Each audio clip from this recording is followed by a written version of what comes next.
Hello, my name is Nyla Hope, and I'd like to share with you the experience of one of the members of this Sea Change PPI group called Victoria.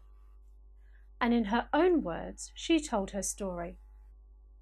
My late husband had indicated at least 9 months before his death that he would prefer to die at home in his own bed.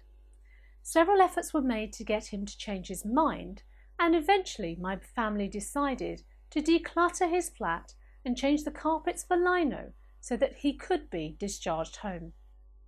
At that stage, about a month before his death, we were promised a hospital bed to make handling easier when changing him, and some bed sheets and a few other things. Sadly, the hospital bed, which came the afternoon before his death, was not used because by that stage it was obvious he was already dying. But in the last week or so, changing him on his much-loved bed and the lack of drawer sheets was damaging the back of the carers. Had we been asked to buy the drawer sheets, we would have, just as we bought the pads, disposable sheets and the liners. These small things make a big difference to the journey of the patient, carers and relatives. The pain relief, which was so vitally needed, did not arrive until an hour or so after he died. Fortunately, he'd been well supported by people of his faith and had accepted that he was nearing the end, so because he was reconciled, he died quietly and calmly in his bed.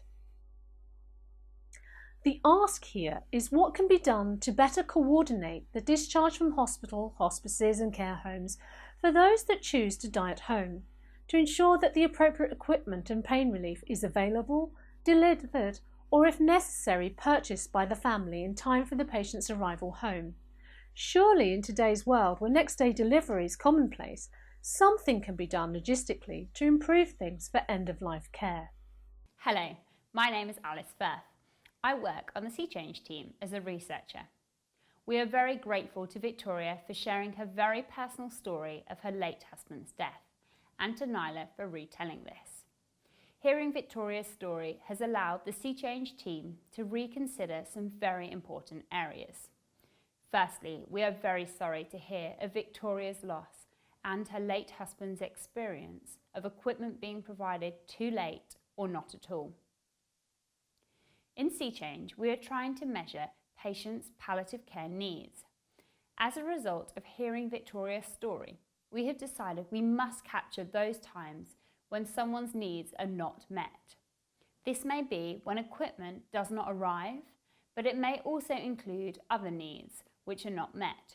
So we will ask staff what equipment, care needs and medication the patient and their family actually received.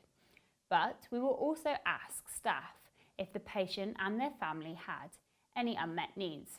This will allow us to assess where there are gaps, as Victoria's story illustrated to us. Victoria's story has also helped us understand the importance of asking people themselves about what is not provided. So as well as asking staff, we will also directly ask the participants in the research to tell us themselves whether their needs are not being met.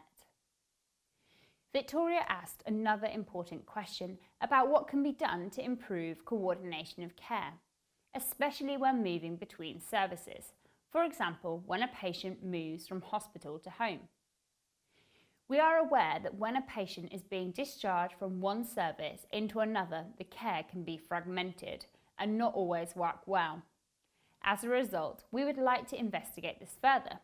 We will interview a subset of patients in Workstream 4 of our project on their experiences of the move from one service to another and about the coordination of care they experienced.